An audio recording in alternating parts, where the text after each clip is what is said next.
Irmãos, boa noite. Que a graça e a paz de Jesus esteja sobre todos nós, amém? Bom estar na casa do Senhor, adorar a Deus. E hoje, desde as primeiras horas da manhã, estivemos ali na PF1, naquele momento de evangelização ali, de bate-papo, de oração com as pessoas que estavam visitando, os presos. Chegamos aqui na igreja, já era 6 horas, nós saímos das 7, chegamos lá, fizemos um momento ali de oração, depois voltamos para cá, enquanto os irmãos estavam orando aqui já às 8 horas, tivemos o café da manhã às 8h30, depois a escola bíblica dominical, fomos para casa, almoçamos, descansamos, e agora estamos novamente aqui na casa de Deus, louvando, adorando, e também para ouvir a voz do Senhor. Então, é um dia separado verdadeiramente para Deus, para estarmos na sua presença e podermos usufruir também da companhia uns dos outros. Amém? Quero convidar você a abrir sua Bíblia. Aí no texto de Atos, capítulo 6, a partir do versículo 1 até o versículo de número 7. Eu vou pedir o hotel e o menino para poder desligar esse ventilador, que ele está desfolhando a minha Bíblia aqui, por favor. Isso aí daqui desliga, para me atrapalhar, que eu botei ali no cantinho, ali, ó.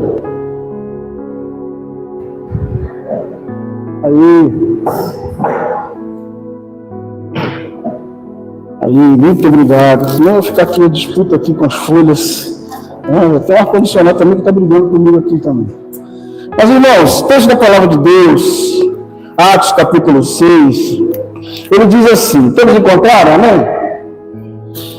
Ora, naqueles dias, multiplicando-se o número dos discípulos, houve murmuração dos helenistas contra os hebreus, porque as viúvas deles estavam sendo esquecidas na distribuição diária. Então, os 12 convocaram a comunidade dos discípulos e disseram: não é razoável que nós abandonemos a palavra de Deus para servir as mesas. Mas, irmãos, escolhei dentre vós 7 homens de boa reputação, cheios do espírito e de sabedoria, aos quais encarregaremos deste serviço. E quanto a nós, nos consagraremos à oração e ao ministério da palavra. O parecer agradou a toda a comunidade, e elegeram Estevão, homem cheio de fé e do Espírito Santo, Filipe, Prócoro, Nicanor, Timão, Pármenas e Nicolau, prosélito de Antioquia.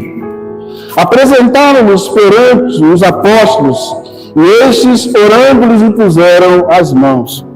Crescia a palavra de Deus. Em Jerusalém se multiplicava o número dos discípulos, também muitíssimos sacerdotes obedeciam à fé. Feche seus olhos, vamos orar mais uma vez. Querido Deus, nós louvamos a Ti, bendizemos o Teu santo nome. Os cânticos, cada ato desse culto, ó Deus amado, é para glorificá-lo, engrandecê-lo, exaltá-lo, porque não há Deus além do Senhor. A Tua palavra, Pai Santo, que nutre os nossos corações, será, Pai amado, exposta nessa noite a cada um de nós. Nós lemos e agora pedimos ao Senhor que, através do Teu Espírito Santo, possa nos ajudar a entendê-la, para que possamos, então, colocá-la em prática em nossas vidas. Purifica os nossos corações, perdoa os nossos pecados, Deus. Limpa, Deus amado, toda barreira, tira, Deus, todo empecilho que possa, Deus amado, impedir de ouvir o Senhor, de sentir, ó Deus amado, o Teu toque nesta noite, para podermos, ó Deus, praticar a Tua palavra. Essa oração que te fazemos, em nome de Jesus. Amém e amém, Senhor. Queridos irmãos, a palavra de Deus nessa noite fala muito ao nosso coração. Eu quero conversar com os amados, caminhar, mais amados, nessa noite sobre o tema poder para servir. Poder para servir. Eu quero pensar nesse tema porque eu vejo nas linhas do texto de Atos a ação do Espírito Santo, o poder de Deus.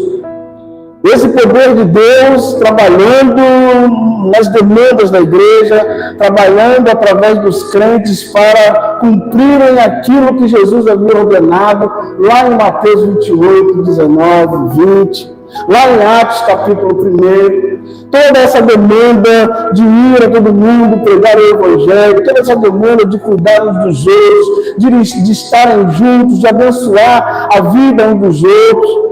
É nesse sentido que o Espírito Santo então atua com grande poder e glória através da igreja para que ela possa cumprir essa missão.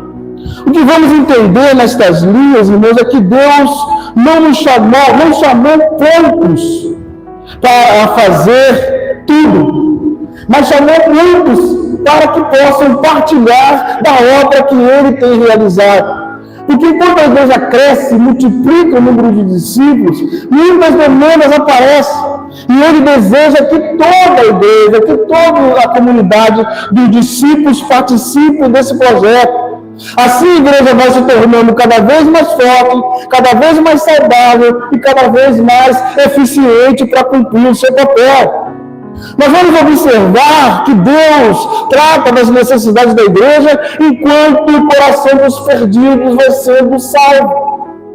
Deus sabe das necessidades da igreja, Deus conhece as necessidades de cada um de nós, Deus conhece a necessidade de toda a igreja, Deus conhece a necessidade do que acontece nessa comunidade.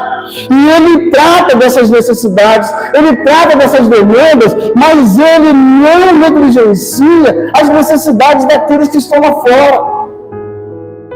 Você vai se lembrar, por exemplo, que Jesus ordena seus discípulos a ficar em Jerusalém e esperar ali o poder. Atos capítulo 1, versos de 5 a 8, Jesus conversando com os discípulos depois de ser ressurreto, antes de subir aos céus, Ele orienta os discípulos: fiquem em Jerusalém até receber do céu o poder, e vocês serão minhas testemunhas em toda parte do mundo. Você vai se lembrar, por exemplo, que no dia de Pentecostes, quando o poder de Deus desce sobre os discípulos, lá no capítulo 2, e como uma dinamite explode, e o Evangelho avança avassaladoramente, tomando corações perdidos e desesperados. Porque quando eles ouvem a palavra de Deus, eles perguntam aos discípulos: o que nós faremos então? A palavra foi tão avassaladora, foi tão impactante que aqueles homens queriam entender que havia um problema neles e queriam resolver esse problema. O texto de Atos nos aponta que no primeiro sermão de Pedro, 3.000 pessoas, 3.000 almas se entregam a Jesus, lá no capítulo 4, a partir do capítulo 2, a partir do versículo do número 41. O texto nos aponta, lá em Atos 4, que depois do segundo sermão de Pedro, mais homens se apresentam aos pés de Jesus e o número chega a 5.000. Os apóstolos curam, os apóstolos são presos, os apóstolos são açoitados, os apóstolos são lançados, os apóstolos oram, a igreja ora, os discípulos oram, os apóstolos são soltos, voltam a pregar, voltam a anunciar, voltam a ser presos, voltam a ser ameaçados. Mas o Evangelho, enquanto isso, vai crescendo e vai avançando. A igreja cresce, pessoas de vários lugares, diz o texto em Atos. Tinham ali judeus de vários lugares que estavam ali ouvindo aquela palavra. São agregados a essa comunidade. São agregados a essa igreja pelo poder do Espírito Santo. E se entregam ao Evangelho de Jesus. É o que podemos ver nessa dinâmica de uma igreja que avança, rompendo barreira e cumprindo a vontade de Deus, sempre na instrumentalidade do Espírito Santo do Senhor. Nós somos chamados, irmãos, para servir, e diante dessa realidade o Senhor derrama sobre nós o seu poder. O texto dessa noite vai nos falar dessa realidade, de uma igreja que continua crescendo pelo poder de Deus, mas que enfrenta grandes desafios. E é interessante pensar nessa realidade, que para entendermos esse contexto desse versículo, desse capítulo 6, eu estruturei esse texto em 4 importantes tópicos. Primeiro, o conflito. Segundo, a organização. Terceiro, o exercício ministerial. E quarto, a multiplicação. Então, eu gostaria de convidar os irmãos para nós caminharmos nesse pensamento de que o poder de Deus está sobre a igreja e que a igreja enfrenta demandas e essas demandas vão sendo assistidas pela igreja. Então, vamos observar o versículo 1 que fala desse conflito.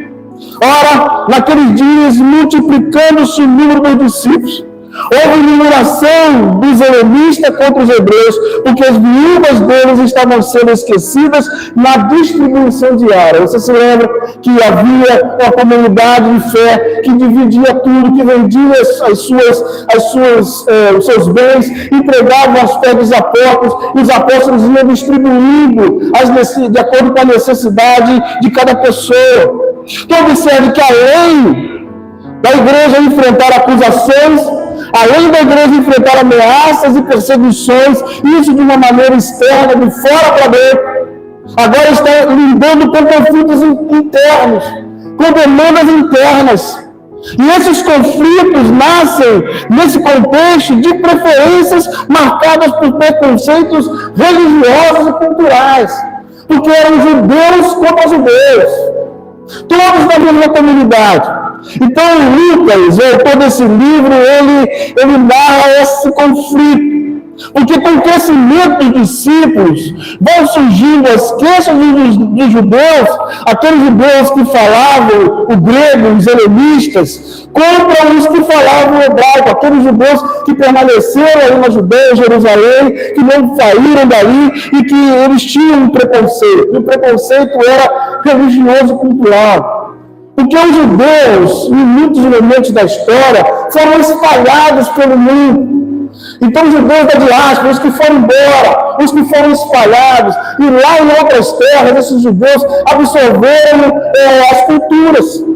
Começaram a falar grego, começaram a aprender filosofia, começaram a aprender a cultura. E os judeus que permaneceram ali em Jerusalém, na Judéia, quando esses judeus helenistas voltavam, eles tinham preconceito, porque olhavam para eles como pessoas que não guardavam a fé, que não guardavam as doutrinas, que não observavam os decretos da lei.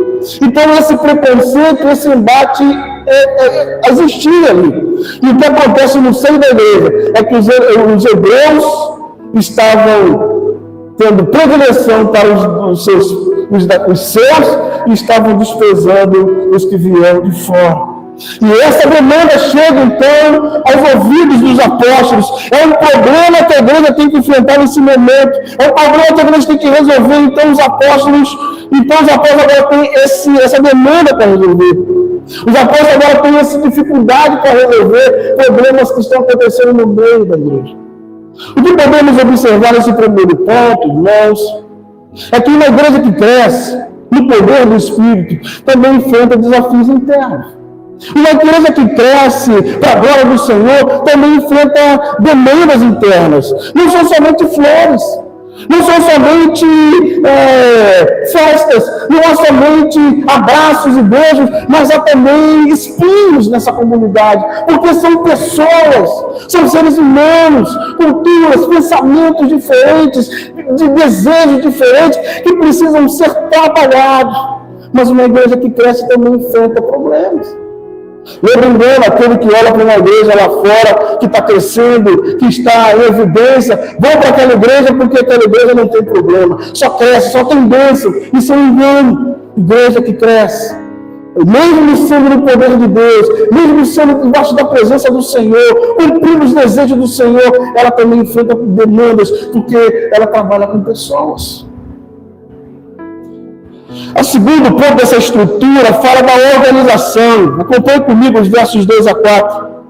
Então os 12 convocaram a comunidade dos discípulos e disseram: não é razoável que nós abandonemos a palavra de Deus para servir à mesa. Mas, irmãos, escolhei dentre vós 7 homens de boa reputação, cheios do espírito de sabedoria, aos quais encarregaremos desse serviço. E quanto a nós, nos consagraremos à oração e ao ministério da palavra. Isso se chama organização. Há uma convocação, há uma demanda, há um problema, mas há uma convocação. Os apóstolos agora reúnem a igreja para organizar as demandas, para assim identificar quais são as necessidades da igreja e definir quais são as prioridades da igreja. E quais são as necessidades apontadas nesse texto? O versículo 2 vai dizer que o que é levantado primeiro é o ministério da palavra. Eles vão dizer, não se pode desprezar a pregação da palavra. Segunda necessidade, o ministério do serviço, ou seja, é preciso garantir que todas as mesas sejam assistidas de maneira igual. Necessidades, pregação da palavra, necessidade, garantir que todas as mesas sejam assistidas. E quais são as prioridades? Primeiro, escolham homens capacitados para a diaconia, ou seja, para assumir o serviço das mesas. Segundo, os apóstolos se dedicam à oração e à palavra sem negligenciá-las. Então, a igreja, nesse texto, tem duas necessidades e estabelece duas prioridades. Duas necessidades. A palavra precisa continuar sendo pregada. Não podemos parar. Segunda necessidade, as mesas precisam ser assistidas. Não podemos negligenciar isso. Mas a prioridade, é preciso que tenha pessoas para trabalhar na mesa, para servir as mesas, mas também é preciso ter pessoas para que continue a pregação da palavra. Amados irmãos, uma igreja que cresce pelo poder do Espírito Santo se organiza para discernir necessidades e repartir tarefas. Ninguém supre sozinho todas as demandas da igreja. Ninguém supre sozinho todas as necessidades da igreja e ao mesmo tempo consegue priorizar aquilo que tem que ser priorizado. Todos precisam estar juntos. Há uma convocação, reunião da igreja. Primeiro entrega aos pés dos apóstolos o que está acontecendo, um problema. Mas os apóstolos dizem, só nós não, vamos reunir aqui, vamos resolver aqui, vamos estabelecer uma situação que nós precisamos nos organizar. Terceiro, o exercício ministerial, versos 5 e 6, acompanhe comigo nesse momento. O parecer agradou a toda a comunidade. Elegeram Estevão, homem cheio de fé e do Espírito Santo, Filipe, Prócoro, Nicanor, Timão, Pármenas e Nicolau, proselho de Antioquia. Apresentaram-os perante os apóstolos e estes, orando, lhes impuseram as mãos. Reunião convocada. Necessidades apresentadas e prioridades estabelecidas. Eles dizem, precisamos fazer tudo, pregar a palavra e servir a mesa. Mas eles continuam dizendo, não conseguimos fazer tudo, precisamos repartir as tarefas. Diz o texto, irmãos, que esse parecer agradou a comunidade, ou seja, a comunidade entendeu que aquele parecer era bom. O Espírito Santo estava naquele negócio, que o poder de Deus estava naquela resolução, que a melhor forma era aquela. A comunidade então absorve essa demanda, essa orientação, e logo ele sai para eleger 7 homens cheios do Espírito, de boa reputação, e esses homens então são apresentados aos apóstolos, e esses apóstolos oram por eles, eles consagram e os enviam para realizar essa tarefa. O que nós podemos destacar aqui, irmãos, é que uma igreja que cresce pelo poder do Espírito se une para cumprir a vontade de Deus. Jesus Cristo vai dizer que um reino dividido não subsiste em si mesmo. O reino de Deus não, o reino de Deus, ele encontra demandas, ele encontra dificuldades, mas ele se reúne pelo poder do Espírito Santo para entender as suas necessidades, entender as suas prioridades e se unir para pregar, para anunciar, para fazer a sua tarefa. Então, o ministério da igreja não é brincadeira. O ministério da igreja é coisa séria, precisa ser observado de maneira plena. Veja, irmãos, uma coisa interessante que acontece aqui no texto. Que servir as mesas não foi tratado com desdém pelos apóstolos. Muito pelo contrário, foi tratado com muita seriedade. Os apóstolos olharam aquela necessidade e observaram que realmente ela era importantíssima. O fato deles dizerem, olha, não é razoável que nós abandonemos a pregação da palavra para servir a mesa, não estavam desprezando essa necessidade, muito pelo contrário.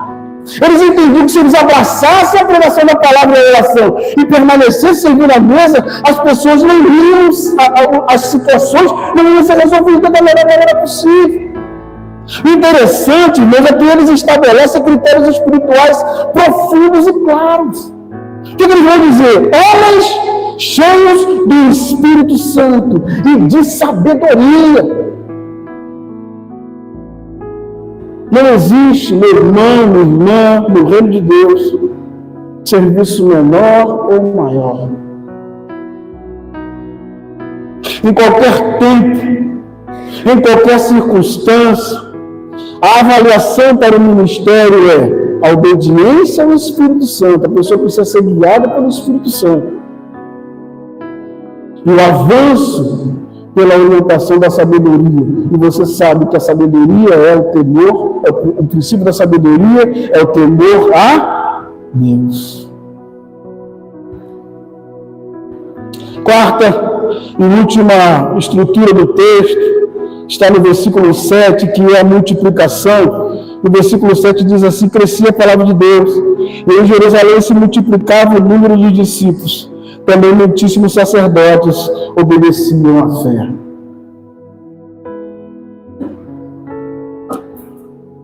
Irmãos, enquanto a igreja se organiza orientada pelo Espírito, ela define prioridades e pratica ajuda mútua, o resultado natural é o crescimento. É o avanço com sucesso das demandas que o Senhor apresenta para a sua igreja. O texto afirma: crescia a palavra de Deus e em Jerusalém se multiplicava o número dos discípulos. Trata-se, irmãos, de um crescimento de uma palavra que é obedecida, de uma palavra que é o centro da igreja, de uma palavra que é o centro doutrinário da igreja, a palavra cristocêntrica.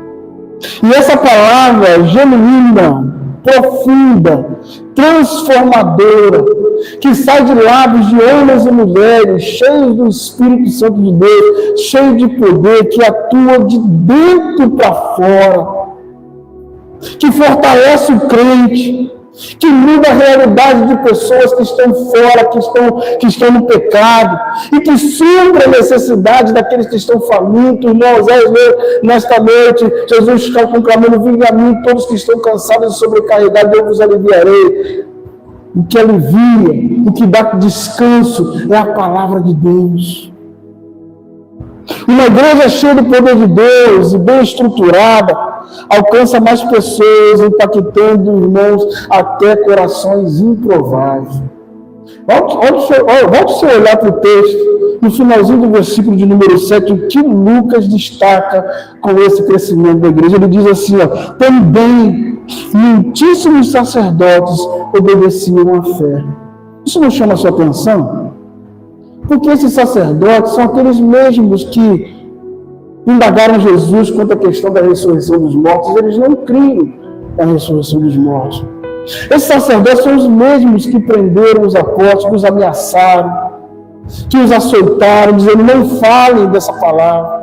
São esses sacerdotes que agora, o texto diz que não são todos, mas muitos deles agora estão prostrados diante do poder do Evangelho. É o poder de Deus que promove ou que gera eficiência espiritual, que promove a expansão da palavra e o crescimento dos discípulos. Uma igreja que cresce pelo poder do Espírito, irmãos, avança na pregação da palavra e multiplica o número dos discípulos. É uma igreja coesa, é uma igreja que se junta, que se reúne e que, pela orientação do Espírito Santo, resolve as suas demandas e entende quais são as suas prioridades, entende quais são as suas necessidades e, pela luz do Espírito Santo, obedece e cumpre todos os desígnios que nela estão orientados. igreja que cresce pelo poder do Espírito avança na pregação da palavra e multiplica o número de discípulos. Uma igreja que cresce pelo poder do Espírito, ela se multiplica. Uma igreja que cresce pelo poder do Espírito, irmãos, ela organiza-se e as pessoas trabalham, o ministério acontece, as coisas são divididas, são repartidas, porque é o Espírito Santo quem orienta a avançar. É uma igreja que avança, que trabalha, que se nutre desse poder maravilhoso de Deus. Não sou eu, não é você, não é de nenhum de nós, é o Espírito Santo em nós, agindo poderosamente e nos capacitando para realizar a obra que o Senhor colocou em nós. Amém? O que você precisa entender nesta noite é que Jesus, quando ele viveu nesse mundo, ele morreu na cruz por causa dos nossos pecados, ele ressuscitou, rompeu as barreiras do inferno, rompeu a barreira da morte. Ele agora vem com a chave da vitória em suas mãos, e agora ele diz para os discípulos: é me dado todo o poder no céu e na terra. E com esse poder, vem e sejam minhas testemunhas em todos os lugares. Batizem as pessoas, falem de Jesus, formem discípulos. Sejam minhas testemunhas em Jerusalém, sejam minhas testemunhas em Samaria, sejam minhas testemunhas na Judéia, até os confins da terra. Vão e avancem por esse poder. É esse poder que rompe as barreiras e que alcança corações prosélitos, alcança corações nativos, alcança corações de religiosos que estão aprofundados longe do Senhor, alcança corações improváveis e que assiste e demanda, inclusive, da mesa das pessoas que estão necessitadas. Esse Cristo que morreu e ressuscitou e nos batizou com o seu Espírito Santo, ele te deu poder para falar, então abra a boca e fale. Ele te deu poder para testemunhar, então seja uma testemunha viva, seja uma carta viva do Senhor. Permita que o Espírito Santo forje o seu caráter. Ele te deu poder para servir, então sirva. O mesmo Cristo que capacitou os apóstolos, que chamou a igreja a servir, a enfrentar desafios e estabelecer prioridade, tem te chamado e tem te capacitado. Ele não mandou você ir e agora vai e faça sozinho. Ele mandou você ir e disse: eu estou com você todos os dias até a consumação do século. Ele mandou você ir, mas isso é calma, que o poder virá. E quando o poder vier, você poderá ir, porque Ele impulsionará você, capacitará você. É nesse sentido que você deve entender que você precisa assumir esse papel e entender também que ninguém pode fazer tudo sozinho.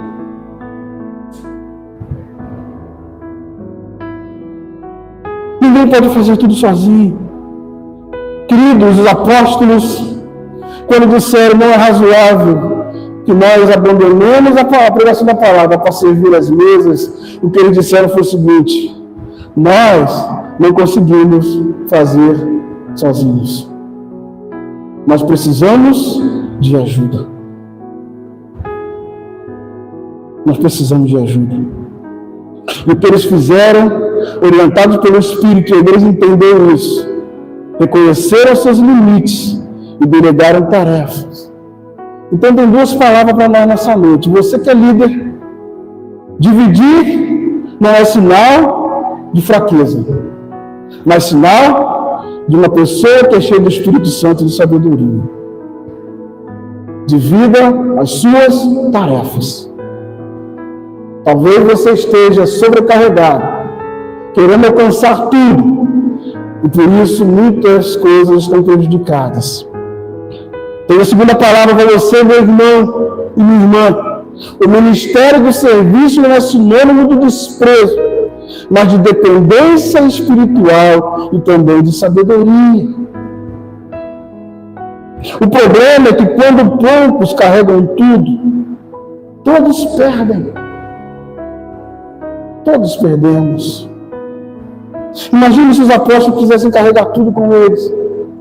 Ia perder o Evangelho, iam perder as viúvas helenistas, iam perder as viúvas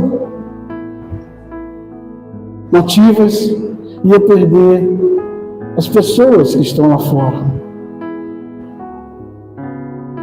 Você não foi salvo para assistir. Você não foi capacitado e tomado pelo Espírito Santo para ser um espectador, mas foi chamado para servir. É um privilégio servir. As pessoas desprezam esse ministério porque pensam que servir é ficar rebaixado. Mas servir é estar aqui pregando a palavra.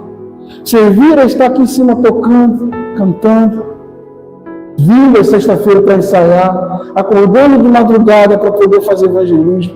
Servir é estar lá na cozinha lavando uma louça. Servir é estar nos corredores da igreja catando o papel que está no chão. Servir é fazer uma visita ao irmão que está enfermo. Servir é estar numa célula. Servir é estar em casa de joelho, orando pelos irmãos. Há tantas maneiras de servir. Onde é que o Senhor tem colocado você para servir? Sirva com alegria, cheio do Espírito Santo e de sabedoria, porque não pode ser de qualquer jeito, não pode ser qualquer pessoa, tem que ser uma pessoa espiritual. Veja que tudo no reino de Deus tem que ser espiritual. A igreja não é lugar de espectadores, mas de servos cheios do Espírito. E uma igreja cheia do Espírito enfrenta conflitos, sim, enfrenta, mas não para. E uma igreja cheia do Espírito organiza, levando em conta todas as responsabilidades, serve com sinceridade e cresce de forma natural e saudável, porque quem dá o crescimento é o Espírito Santo. O que nós precisamos fazer é permitir que Ele nos use para que isso aconteça. Sabe, meu irmão, minha irmã, hoje Deus está nos chamando você e eu. Ele está nos despertando, está nos cutucando. Nós, não apenas para estar na igreja, não apenas para fazer parte da igreja, mas para servir com poder. Você não deve ficar apenas como alguém que está assistindo, como espectador. E se você deve estar disposto a servir. Portanto, saia da posição de espectador, saia da posição de murmurador, saia da posição de apenas crítico, porque há pessoas que só ficam de braços cruzados, olhando os problemas, olhando as dificuldades, olhando as demandas e criticando, mas não apresenta soluções e não se apresenta como solução. Então, saia da posição de apenas crítico e assuma a responsabilidade de servo e sirva. Queridos, todos nós sabemos que a terceira igreja está crescendo, amém? A terceira igreja está crescendo. E pessoas de vários lugares estão chegando.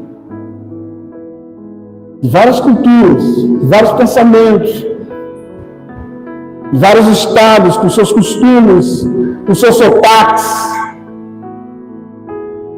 Trazendo na bagagem as suas histórias, as suas demandas, e vamos nos ajuntando aqui, vamos crescendo aqui, e vão ser tudo flores? Vamos ter demanda, vamos ter problemas, vamos precisar nos ajustar.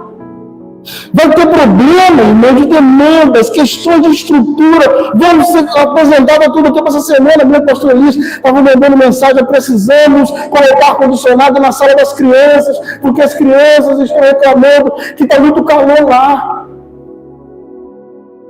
Demandas vão aparecendo.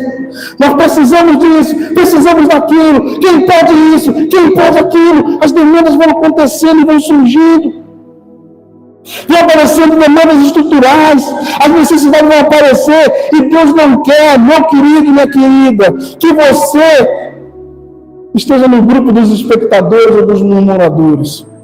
Deus quer que você esteja nos grupos de homens e mulheres cheios do Espírito Santo e sabedoria para cuidarem não de algumas necessidades, não das suas próprias necessidades ou das minhas necessidades, mas das necessidades, de todas as necessidades que Deus apresentar para a igreja. Todas as necessidades que Deus apresentar para a igreja, porque não há uma necessidade mais importante do que a outra. Todas são necessidades, e pessoas cheias do Espírito Santo precisam ajudar a resolver e a suprir essas necessidades. Que é importante lembrar da rivalidade entre os judeus hebreus e os judeus helenistas. A história da igreja diz que os nativos, eles foram importantíssimos para a disseminação do evangelho na Judéia e em Samaria. Mas os judeus helenistas, irmãos, foram responsáveis pelo romper as barreiras, os limites de nações, culturas. Porque eles estavam tão envolvidos lá, que eles sabiam se comunicar. Eles se apresentavam, eles pregavam o evangelho. Você vai ver Filipe pregando o evangelho ao eunuco. Você vai ver Estevão anunciando a palavra de Deus. E você vai ver, ele até cita aqui o último Nicolau Prosérito de Antioquia. Você lembra que cidade era essa, Antioquia? Que lugar era esse? Foi lá em Antioquia que os discípulos foram chamados de cristãos pela primeira vez. Então veja que Deus usa as pessoas de todos os lugares e